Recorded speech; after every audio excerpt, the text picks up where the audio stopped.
الرحمن الرحیم الحمدللہ العلی الاعلیٰ والصلاة والسلام علی رسولہ المصطفیٰ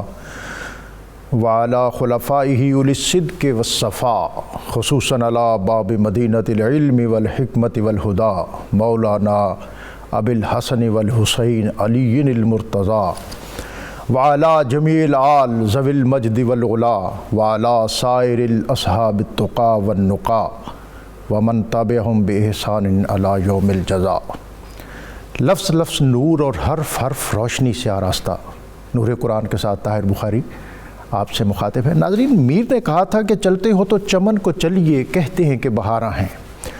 پھول کھلے ہیں، پات ہرے ہیں، کم کم باد و باراں ہیں۔ خیر باد و باراں تو ہے ان دنوں، لیکن یہ مہینہ جو ہے ہمارے کیلنڈر پر جس کو اترے کوئی ایک ہفتے سے زیادہ ہونے کو ہے، اور ان ایام میں اس قریے میں اس خطے میں قرن ہا قرن سے صدیوں سے سال ہا سال سے بہار اترتی ہے اور خوب اترتی ہے، گلوں میں رنگ بھرتے ہیں اور باد نو بہار چلتی ہے، کلیاں کھلتی ہیں، شگوفے پھوٹتے ہیں۔ بہار جو ہے یہ کیف اور کیفیت ہے، حسن و خوبی ہے، رنگ و خوشبو کے اشتہاروں سے مزین اور آراستگی کا نام ہے، لیکن اس کے اندر بہار کے اندر ایک پاکیزگی، ایک خیالات اور فکر کی طہارت، اور اس کے برعکس آج کل میرے وطن کے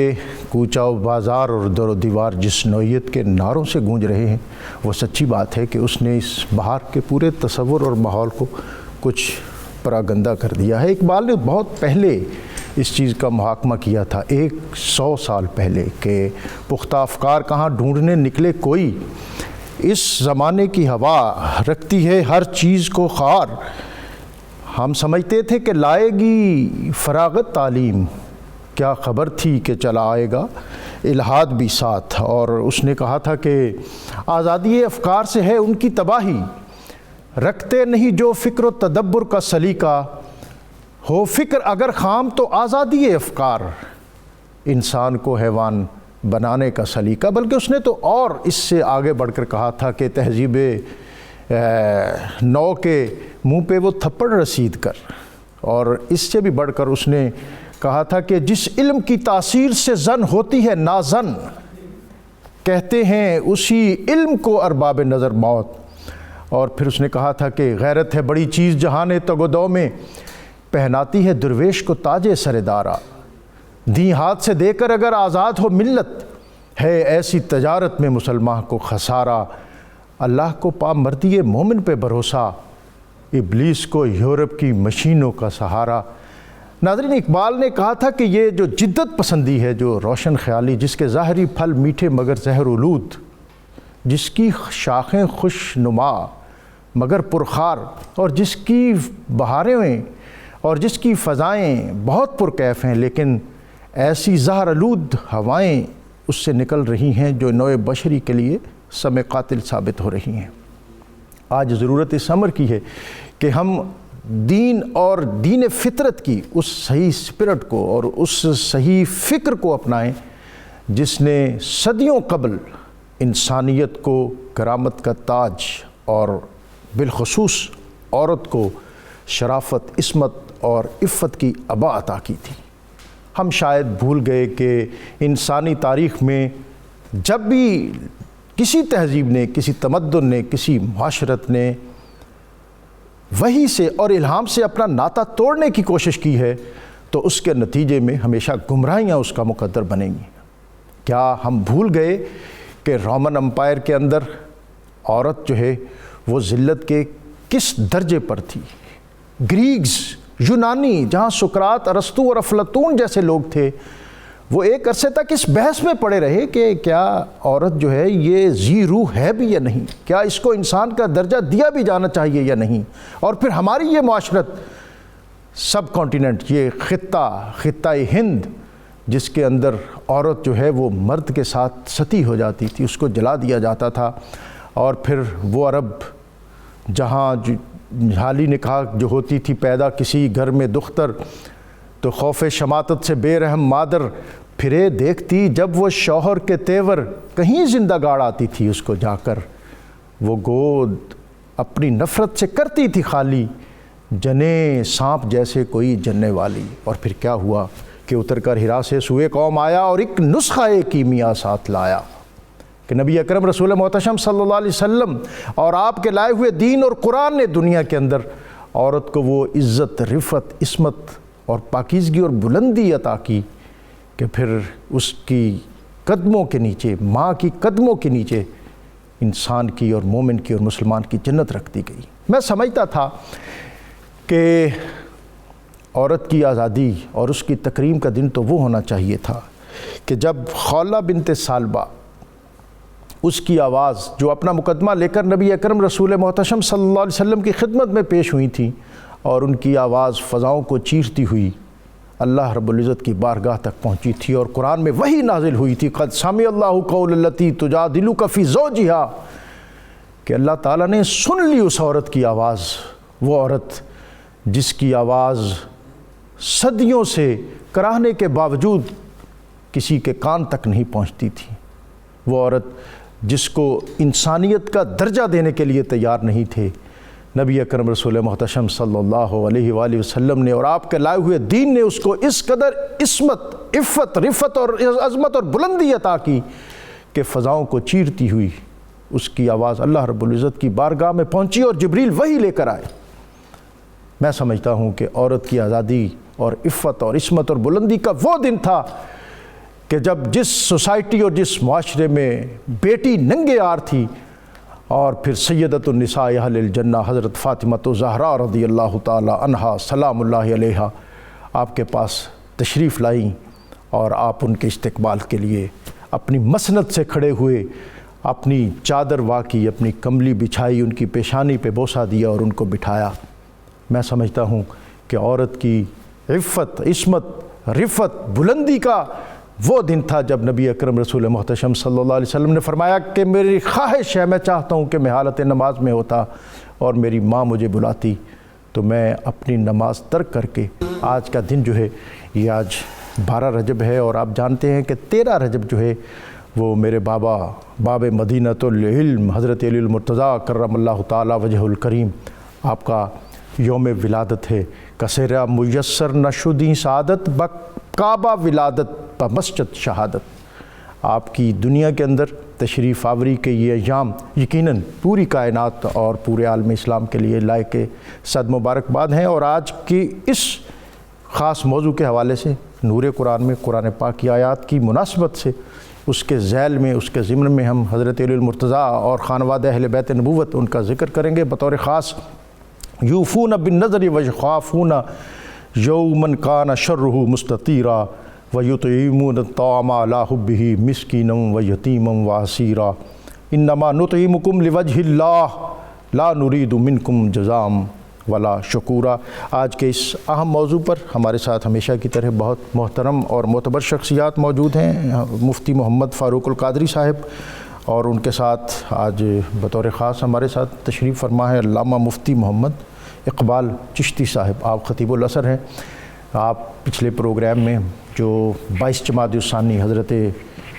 صدیق اکبر رضی اللہ تعالیٰ عنہ خلیفۃ الرسول آپ کے یوم وصال کی مناسبت سے تھا، اس میں تشریف فرما ہوئے تھے، اور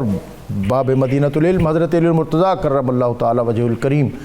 آپ کی بارگاہ میں ہدیہ منقبت اور عقیدت اور ارادت کا نذرانہ منظوم انداز میں پیش کرنے کی سعادت حاصل کریں گے صغیر احمد نقشبندی صاحب۔ مفتی صاحب، آج کا موضوع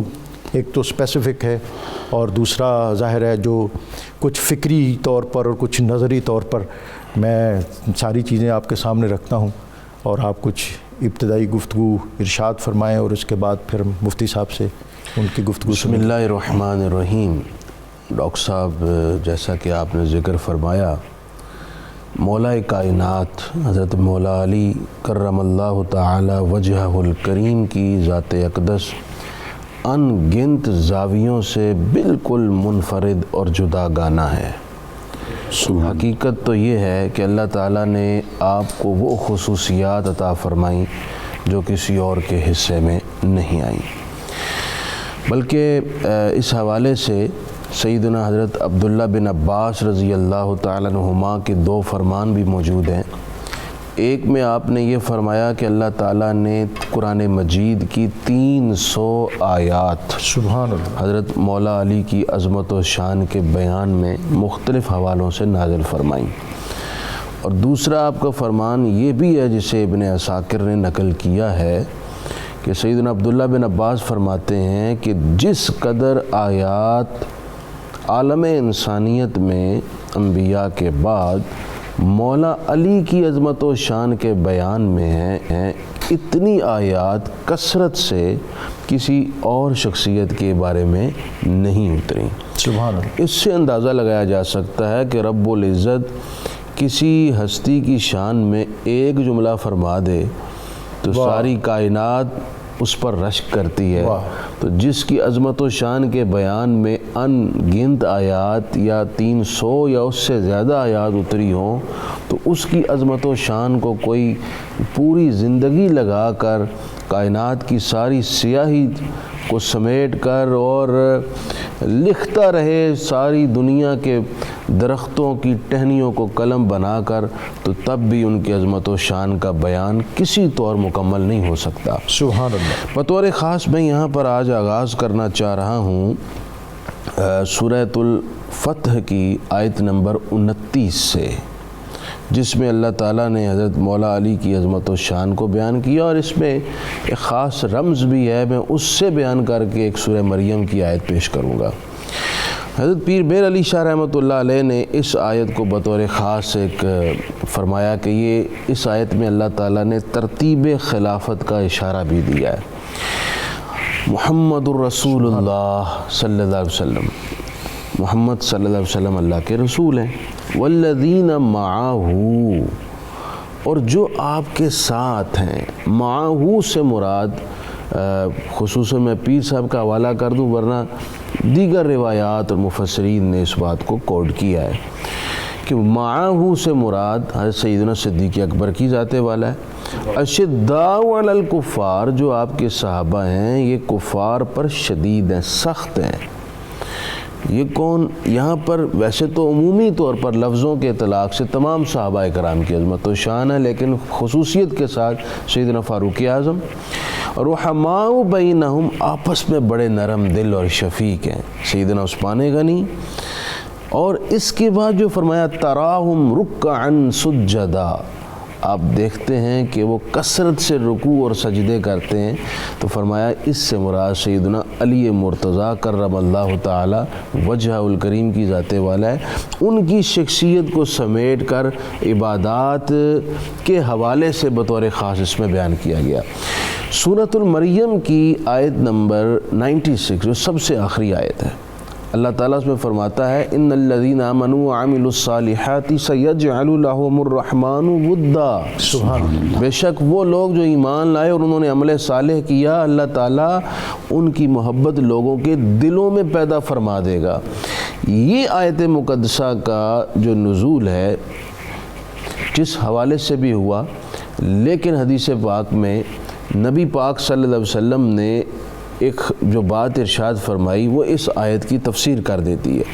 آپ نے فرمایا کہ اے علی یجعل اللہ محبتک فی قلوب المؤمنین وسائر الخلائق غیر الکافرین، اے علی اللہ تعالیٰ نے تیری محبت کو تمام مومنین کے دلوں میں حتیٰ کہ ساری مخلوق میں عطا فرما دیا، پیدا کر دیا، سوائے کافر کے۔ یعنی خلاصہ یہ حضرت قاضی ثناء اللہ پانی پتی نے تفسیر مظہری میں نقل کیا ہے کہ یہ مولا علی کی شان میں آیت کریمہ اتری ہے، اور اس حدیث پاک سے یہ معلوم ہو گیا کہ مولا علی کی شخصیت وہ ہے کہ جو بھی مومن اور کلمہ گو ہے اس کے دل میں آپ کی محبت ہے، بلکہ آپ کلمہ گو اور محبت علی رکھنے والا ہے ہی مومن، اور جس کے دل میں آپ کی محبت نہیں وہ ایک سوالیہ نشان ہے، جس کو خود یہ جو آپ حدیث کی روح سے کھینچا ہے نا، جو ہے اس اس کو کے جواب مفتی لے صاحب لینا جو ہے چاہیے، وہ ہٹائیں گے اور یہ بتائیں گے کہ جس کے دل میں علی کی محبت ہوتی ہے وہ کون ہوتا ہے، اور جو اس سے اعراض کرتا ہے پھر وہ کون ہوتا ہے۔ اور بطور خاص آج کی جو ہماری نشست ہے اس کا جو موضوع ہے وہ یطعمون الطعام علی حبہ مسکینم و یتیمم و اسیرا، سورہ دہر کی جو آیت 7، 8 اور 9، میں چاہوں گا مفتی صاحب اس حوالے سے بھی اور آج کے موضوع کے حوالے سے بھی آپ اپنا خطبہ اور اپنے کلمات اور اپنے ارشادات ہمیں عطا فرمائیں۔ بسم اللہ الرحمن الرحیم۔ میں سب سے پہلے آپ کا شکریہ ادا کرتا ہوں، مفتی صاحب نے بہت خوبصورت گفتگو فرمائی ہے۔ حضور مولا کائنات سیدنا علی المرتضیٰ کرم اللہ وجہ الکریم کی ذات گرامی کی طرف ہماری گفتگو کا رخ ہو جانا، یہ بھی ہمارے بہشتی ہونے کی علامت ہے۔ اور 92 کی ساری ٹیم اور ان کے مالکان خوش قسمت ہیں کہ اہل بیت اطہار صحابہ کرام اور پھر مولا کائنات کی بارگاہ میں نذرانہ عقیدت پیش کرنے کے لیے 92 حاضر ہے۔ تو میں یہ گزارش کروں گا جس طرح مفتی صاحب نے بیان فرمایا، حضرت عبداللہ ابن عباس رضی اللہ تعالیٰ عنہما کا قول کہ 300 قرآن پاک کی آیات آپ کی شان میں اتری ہیں۔ اب یہ 300 آیات کا اترنا یہی اس بات کی دلیل ہے کہ مولا علی کی کتنی عظمت ہے۔ پھر کچھ لوگ ذہنی ٹینشن کا شکار ہو جاتے ہیں، یہ کیسے ہو گیا؟ مولا کائنات اہل بیت میں بھی شامل ہیں، مولا کائنات اصحاب میں بھی شامل ہیں۔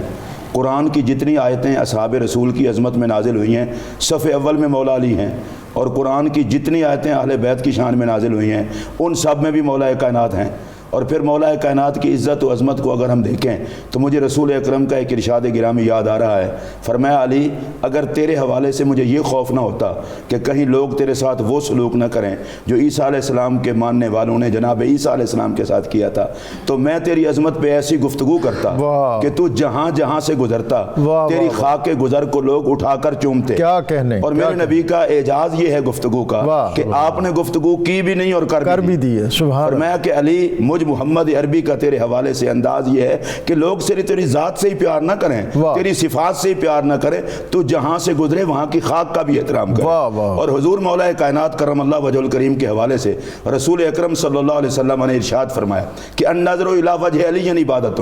علی کے چہرے کو دیکھنا عبادت ہے۔ اور مزے کی بات یہ ہے کہ اس حدیث کے راویوں میں ایک راوی جناب صدیق اکبر رضی اللہ تعالیٰ عنہ ہے۔ ان کی عادت کریمانہ تھی کہ وہ مولا کائنات کے چہرے کو دیکھتے تو پھر نظریں نہیں ہٹاتے تھے۔ اما عائشہ پاک نے پوچھا ابا حضور آپ علی کے چہرے کو دیکھتے ہیں اور آپ نظر نہیں ہٹاتے؟ آپ نے فرمایا میری بیٹی میں جب علی کے چہرے کو دیکھتا ہوں تو مجھے رسول اکرم کا وہ ارشاد یاد آ جاتا ہے النظر الی وجہ علی عبادت، علی کا چہرہ دیکھنا عبادت ہے۔ مولا علی کی زیارت بھی کرتا رہتا ہوں اور میرے نامہ اعمال میں عبادت بھی جاری رہتی ہے۔ میں یہ سمجھتا ہوں سرکار کی امت کا سب سے افضل ترین شخص جناب صدیق اکبر مولا علی کے چہرے سے نظریں نہ ہٹا کر بتا رہا ہے عزت والا وہی ہوگا جس کی نظریں علی پہ لگی ہوں گی۔ اچھا پھر اس روایت کے راوی صرف جناب صدیق اکبر نہیں ہیں، اور صحابہ بھی ہیں۔ نبی پاک علیہ السلام نے مولا کائنات حضرت علی المرتضیٰ کرم اللہ وجہ الکریم کو حضرت عمران ابن حسین کی تیمارداری کے لیے بھیجا کہ جاؤ میری طرف سے تیمارداری کرو۔ وہ بیمار تھے،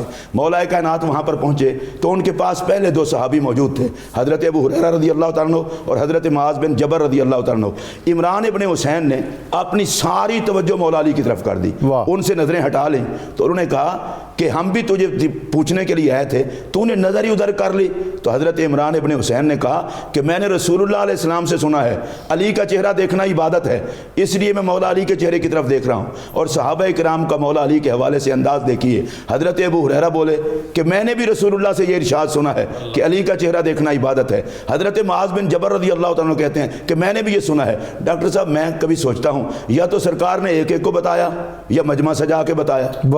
اگر مجمع لگا کے بتایا پھر بھی ہمیں سمجھ لینا چاہیے، ایک ایک کو بتایا پھر بھی ہمیں سمجھ لینا چاہیے کہ رسول اللہ کی خواہش یہ ہے علی سے میری امت کی نظر نہ ہٹے۔ اچھا پھر سرکار نے صرف چہرہ دیکھنے کو عبادت نہیں کہا بلکہ ایک اور مقام پر فرمایا النظر الی علی عبادت،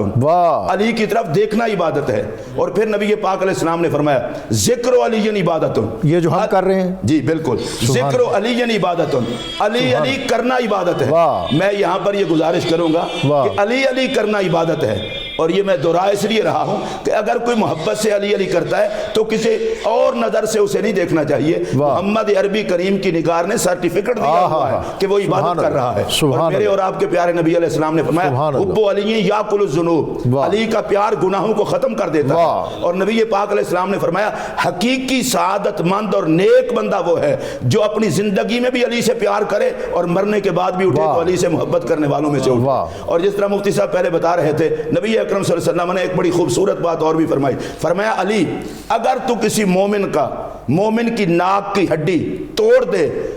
تو پھر بھی وہ تیرے پیار سے روگردانی نہیں کر سکتا, اور اگر کسی بے ایمان کو تو موتیوں سے لاد دے پھر بھی وہ تجھ سے پیار نہیں کر سکتا. تو یہاں سے میرے آقا نے واضح کر دیا کہ نبی پاک علیہ السلام کی نوکری کے لیے رب نے چنا یہ اہل ایمان کو ہے. اور ڈاکٹر صاحب پھر یہ کیسے نہ ہو, میں مولا کائنات کی عظمت کے حوالے سے یہ گزارش کرتا چلوں گا, اس علی پاک کی عظمت کو کیسے سمجھ اور بیان کر سکتا ہے کہ امام حسن پاک سے لے کر امام مہدی پاک تک امامت کے باپ کو مولا علی کہتے ہیں, اور سیدہ تو نساء اہل الجنہ حضرت سیدہ زہرا پاک کے سر کے تاج کو مولا علی کہتے ہیں, اور ولایت اور علم کے قاسم کو مولا علی کہتے ہیں, اور اہل محکمہ ایمان کے امیر کو علی کہتے ہیں, اور محمد عربی کے ویر کو علی کہتے ہیں. اور میں مولا کائنات کی عظمت کے حوالے سے بعض دفعہ ہوتا ہے کہتے ہیں کلام شاعر بزبان شاعر, تو میں یہ چاہتا ہوں شان مولا علی بزبان مولا علی. حضور مولا کائنات خود اپنی عظمت کو بیان کرتے ہوئے کہتے ہیں اب میں یہ نہیں بتاؤں گا کب کی تھی اور کس کے لیے کی تھی, صرف میں وہ سنائی دیتا ہوں. آپ نے کہا تھا محمد النبی اخی و سہری, محمد عربی کریم علیہ السلام میرے بھائی بھی ہیں اور میں ان کا داماد بھی ہوں. وہ حمزہ تو سید الشہداء امی, اور شہیدوں کے سردار جناب امیر حمزہ میرے چچا ہیں. وہ جعفر الذی یمسی و یدھی یطیر مال ملائکۃ ابن امی, فرمایا وہ جعفر طیار جو صبح و شام فرشتوں کے ساتھ پرواز کرتے ہیں وہ میری ماں کے بیٹے ہیں. اور آگے حضرت مولا کائنات نے کہا کہ نبی پاک صلی اللہ علیہ وسلم کی پاک بیٹی میری دلہن ہے, ہم دونوں جسم علیحدہ ہیں جان ہماری ایک ہے. اور پھر اس سے آگے جا کر جو مولا کائنات نے جملہ کا شعر کہا اس پر میں تبصرہ تو نہیں کروں گا, لیکن گزارش یہ ہے کہ ناظرین توجہ سے سماعت فرمائیں. آپ نے فرمایا تھا سبتا احمدہ ابنایا منہا فمن منکم لہو سامن کا سامی, فرمایا رسول اللہ کے نواسے زہرا پاک سے میرے ہی بیٹے ہیں, اب بتاؤ کس کو یہ حصہ ملا ہے سوائے میرے. اب سیدہ زہرا کے سر کا تاج ہونا, حسنین کا باپ ہونا, نبی پاک علیہ السلام کا ویر ہونا, اور حضور کی امت میں ولایت کا قطب مدار ہونا, اس کو ولایت کی خوشبو نصیب ہی نہیں ہو سکتی جو مولا علی کے در کا فقیر ہے. مفتی صاحب یہ آج جو بطور خاص جو ٹرانسمیشن ہے اور آج کا جو دن ہے آپ کی ولادت باسعادت کے حوالے سے, ایک تو ظاہر ہے بہت بڑا اعزاز ہے, امتیاز ہے کہ آپ کی ولادت جو ہے حرم کعبہ میں ہوئی. حرم کعبہ کے متولی تھے, کسٹوڈین تھے, ظاہر ہے ان کے گھر سے متصل یہ سارا ایریا تھا. دوسری بات میں جو بطور خاص آپ سے پوچھنا چاہتا ہوں کہ وہ حالات اور جس میں نبی اکرم صلی اللہ علیہ وسلم نے آپ کو اپنی باہوں میں لیا, اور کہتے ہیں کہ حضرت فاطمہ بنت اسد جو آپ کی چچی ہیں کہتی ہیں کہ علی نے پہلی آنکھ ہی تب کھولی جب نبی اکرم صلی اللہ علیہ وسلم نے آپ کو اپنی باہوں میں لیا, اور حضرت علی المرتضیٰ کی اس دنیا میں آتے ہوئے جو جس چہرے پر پہلی نظر پڑی ہے وہ نبی اکرم رسول محتشم صلی اللہ علیہ وسلم کا چہرہ ہے. اور پھر آپ کی ظاہری حیات کے جو تقریباً 33 سال بنتے ہیں اس میں نبی اکرم صلی اللہ علیہ وسلم کا چہرہ پھر ایک لمحے کے لیے بھی آپ کی نظر سے اوجل نہیں ہوا, یہاں تک کہ جب لحد اطہر میں نبی اکرم صلی اللہ علیہ وسلم کو اتارا گیا تو وہ آخری ہستی جو لحد سے باہر آئی وہ علی المرتضیٰ کرم اللہ تعالی وجہ الکریم کی تھی. جناب ڈاکٹر صاحب میں چونکہ بطور خاص آیت کریمہ کی طرف آج ناظرین کو لانا چاہ رہا ہوں, اور یہ بڑا ضروری ہے تاکہ قرآن مجید جو سب سے زیادہ قطعی اور یقینی فرمان ہے اللہ تعالیٰ کا, اور میں چاہوں گا کہ یہ جو پہلی آیت ہے سورہ دہر والی وہ ابھی اس پر بات ہونا بھی تھوڑی سی بات ہم کرتے ہیں. ایک ایسی آیت مقدسہ پیش کرنے جا رہا ہوں جس آیت مقدسہ میں جنت میں داخلہ اس وقت تک معلق رکھا جائے گا, اس بات کا بیان ہے کہ جب تک وہ بندہ اہل بیت سے اپنی محبت اور اپنی عقیدت اور ان کے ساتھ وفا کو ثابت نہیں کر دیتا. واہ واہ, یعنی پل صراط کے پاس بندے کو روک لیا جائے گا. میں آیت سنا دوں, سورۃ الصافات کی آیت نمبر 24 ہے. امام دیلمی رحمہ اللہ نے اس کے ضمن میں حضرت ابو سعید خدری رضی اللہ تعالیٰ عنہ کی ایک روایت نقل کی ہے. بڑا حساس پیغام ہے, اور اس آیت کی روشنی میں ہمیں اپنی فکر اور سوچ کے زاویے کو درست کرنا چاہیے. اللہ تعالیٰ نے ارشاد فرمایا وَقِفُوهُمْ إِنَّهُمْ مَسْئُولُونَ, ان لوگوں کو پل صراط کے پاس روک لو, ان سے پوچھ گچھ ہوگی، اب ان سے سوالات ہوں گے، پہلے وہ جواب دیں، پاس ہوں، پھر یہ آگے بڑھیں گے۔ اب وہ سوال کیا ہوں گے؟ وہ حدیث پاک میں ہے، اور یہ حدیث روایت کرنے والے خود ابو سعید خدری رضی اللہ عنہ فرماتے ہیں، فرمان حضرت مولا علی ہے۔ حضرت سیدنا علی مرتضیٰ فرماتے ہیں کہ لوگوں کو روک کے جو سوال ہوگا وہ علی کے بارے میں اور اہل بیت کے بارے میں ہوگا۔ واہ! پھر آپ نے آیت مقدسہ پڑھی، قُلْ لَا أَسْأَلُكُمْ عَلَيْهِ أَجْرًا إِلَّا الْمَوَدَّةَ فِي الْقُرْبَى۔ تو معلوم یہ ہوا کہ ہمارے پاس کوئی دوسرا آپشن ہے ہی نہیں، ہمیں عظمت اہل بیت میں اپنی روح کو سرشار کرنا ہوگا اور اپنے دل کا ایک ایک حصہ ان کی محبت سے بھر لینا ہوگا۔ سبحان اللہ! اور تبھی جا کر ہم کل قیامت کامیاب و کامران ہو سکتے ہیں۔ تو نماز، روزہ، حج، زکوٰۃ، عبادات، صدقہ و خیرات یہ اس وقت قابل قبول ہوگی جب سینے میں، دل میں، روح میں اہل بیت کی محبت اتری ہوئی مفتی صاحب آپ نے تو آج بالکل مسئلہ بہت آسان کر دیا ہے، لیکن اگر ہم اس کو آسانی سے سمجھ سکنے کہ اللہ ہمیں توفیق دے کہ یہ عبادات ساری اسی وقت پایہ قبول کو پہنچیں گی جب ہمارے دلوں میں نبی اکرم رسول محتشم صلی اللہ علیہ وسلم اور آپ کے خانوادے کا اور آپ کی اہل بیت کا، آپ کی اہل بیت کے ساتھ جو محبت کا تعلق ہے وہ راسخ ہو جائے۔ آج ہم بات کر رہے ہیں بطور خاص امام المشارق والمغارب، باب مدینۃ العلم والحکمت والہدیٰ، حضرت علی المرتضیٰ کرم اللہ تعالی وجہ الکریم، اور آپ کے خانوادے کی بارگاہ میں اپنی عقیدتوں اور عادتوں اور محبتوں کا خراج پیش کر رہے ہیں۔ یا وقت ہے ایک مختصر سے وقفے کا، بریک سے واپس آئیں گے تو اس موضوع پر اپنے اسکالر سے مزید روشنی اور رہنمائی حاصل کریں گے۔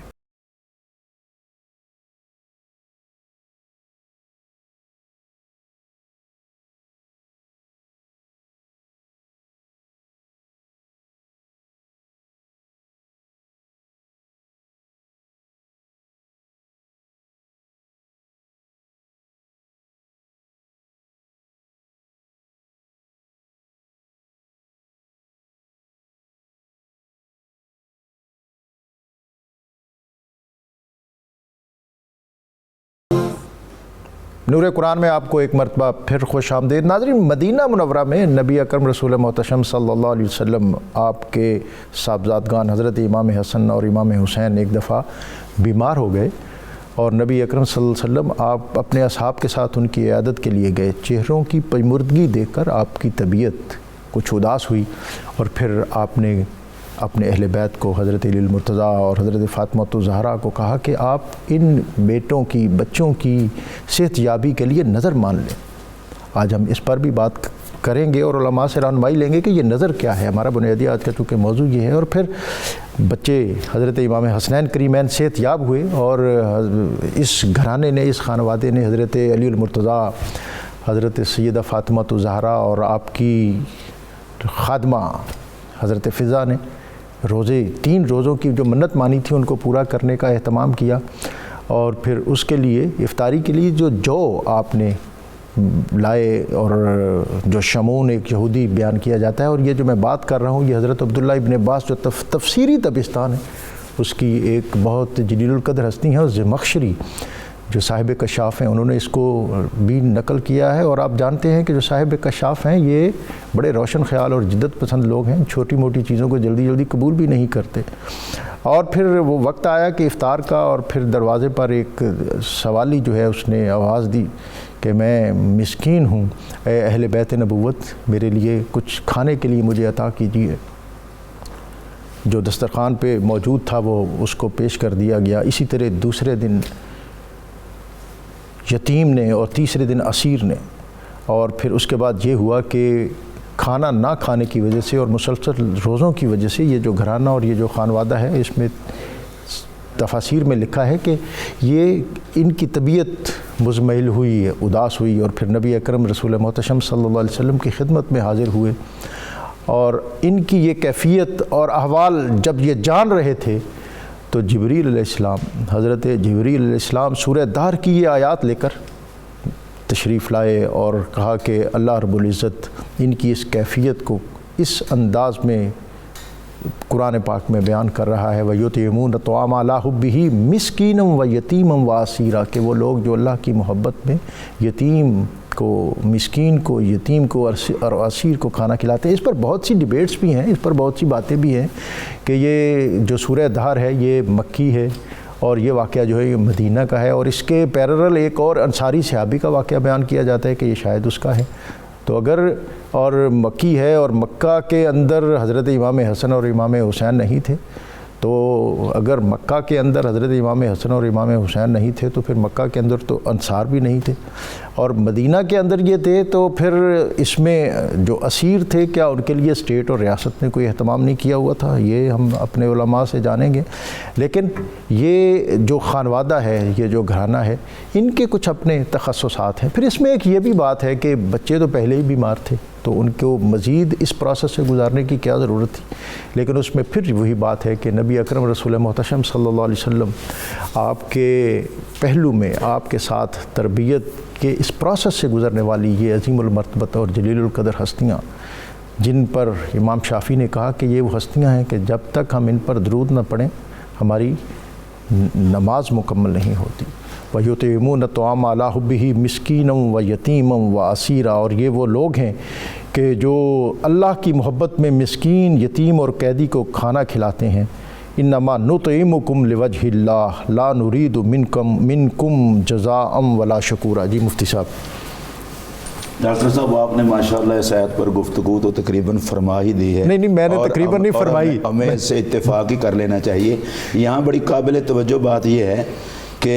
یتیم اور مسکین اور اسیر ہونے کا جس نے اہل بیت کی چوکھٹ پر آ کر کے اظہار کیا، وہ نہ یتیم تھے نہ وہ اسیر تھے نہ وہ مسکین تھے۔ واہ واہ واہ واہ، یہ بات تو سننے کے لیے آپ کے آگے۔ اور اس پر میں صرف اتنا ہی کہوں گا کہ اتنی بڑی عظمتوں کا مالک ہو کر اہل بیت کے در پر آ کر یہ کہے میں مسکین، تو لوگوں کو کم از کم اس زاویے سے پہچاننا چاہیے در کون سا ہے۔ اور اتنی بڑی شانوں کا مالک ہو کر آ کر کہے کہ میں یتیم ہوں، اور اتنی بڑی شانوں کا مالک ہو کر آ کر کہے میں اسیر ہوں۔ اس پر میں صرف ایک ہی جملہ کہوں گا اور اس سے پھر میں آگے گزر جاؤں گا، تفصیلات میں نہیں پڑھنا چاہتا، نہ اتنا وقت ہے۔ صرف مجھے تو یہاں سے یہ انداز لگتا ہے کہ جب اہل بیت کے در پر حاضری ہو تو اپنے عہدے مرتبے سائڈ پر کامیابی اسی کا مقدر بنتی ہے کہ اہل بیت کے در کا فقیر بنے۔ کیا کہنے۔ اور حضرت سیدہ زہرا پاک سلام اللہ علیہا کی چوکھٹ پر حاضری یہ بذات خود یوں ہے کہ آپ در مصطفیٰ پر حاضر ہو ہیں۔ سبحان اللہ۔ حضرت سیدہ زہرا پاک کوئی رسول اکرم سے جدا نہیں ہے، اور آپ نے یہ عنوان چھوڑا ہے تو آج چھیڑا ہے تو آپ کی ابتدائی گفتگو جو ہے وہ بھی اس میں سمٹ کر آ جائے گی۔ حضرت سیدہ زہرا پاک سلام اللہ علیہا، ان کی عظمت کی بات بھی ہو جائے۔ رسول اکرم صلی اللہ علیہ وسلم نے ایک دن پوچھا صحابہ کرام سے کہ عورتوں کے لیے بہترین چیز کیا ہے؟ اب کسی صحابی سے جواب نہ بن پایا،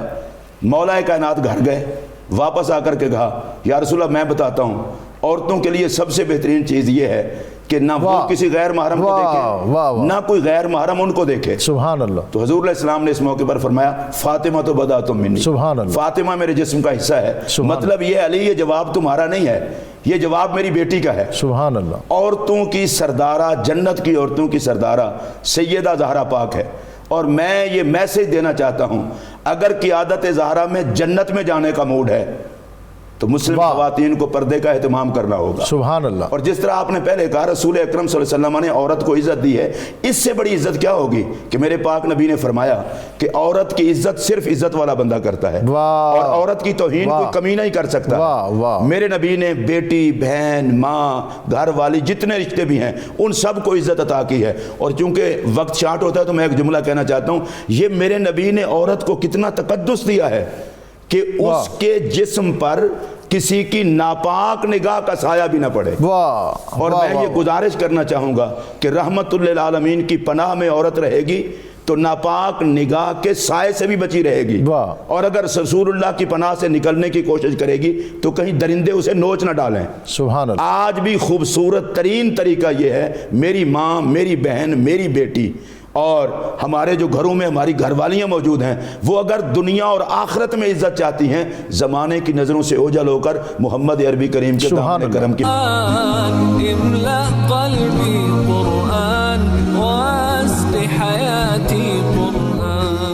ناظرین، حضرت علی المرتضیٰ کا وہ عظیم مراسلہ جو آپ نے اشتر، مالک بن اشتر جو گورنر مصر تھے ان کے نام لکھا، اس کو تاریخ عالم کا منصفانہ ترین خط قرار دیا، اور UN نے کہا ہے کہ اگر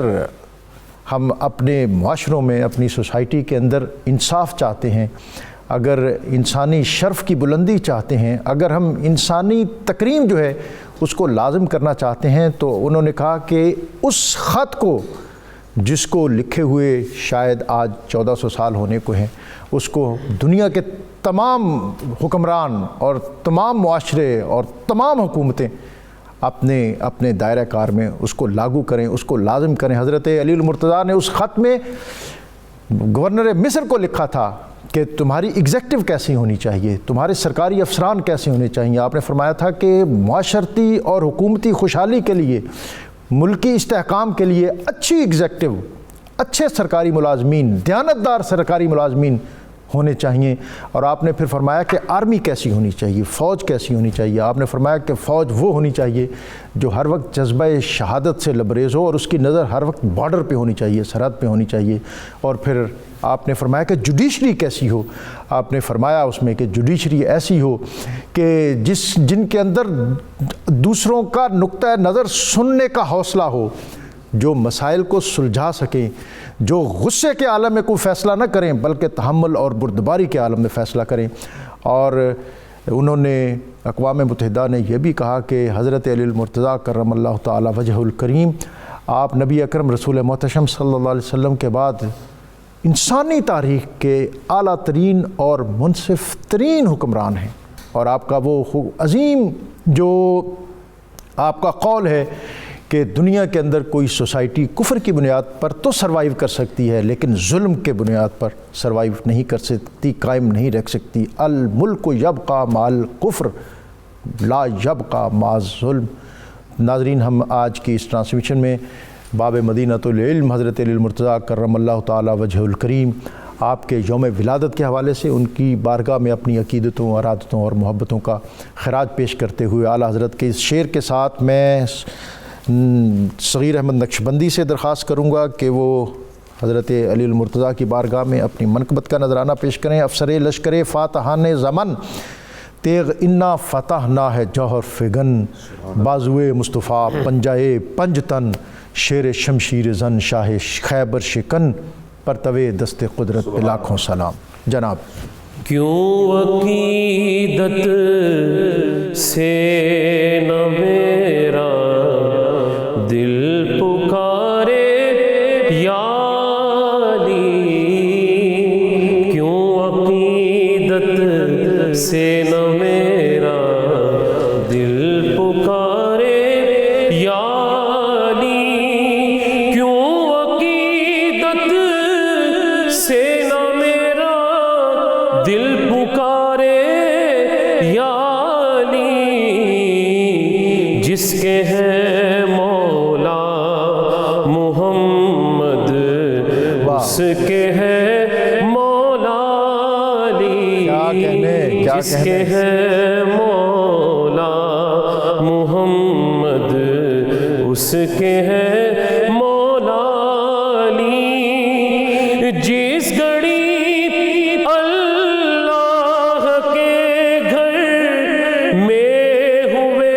پیدا علی، جس گھڑی اللہ کے گھر میں ہوئے پیدا علی، ذرہ ذرہ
فاطمہ زہرا علی شبر و شبیر و حضرت فاطمہ زہرا علی شاہ مردان قوت بازو رسول اللہ کے کیوں بھلا ہوتے کسی میدان میں بس پالی اور جن کے چہرے پہ نظر کرنا عبادت ہے نصیب وہ حدیث مصطفیٰ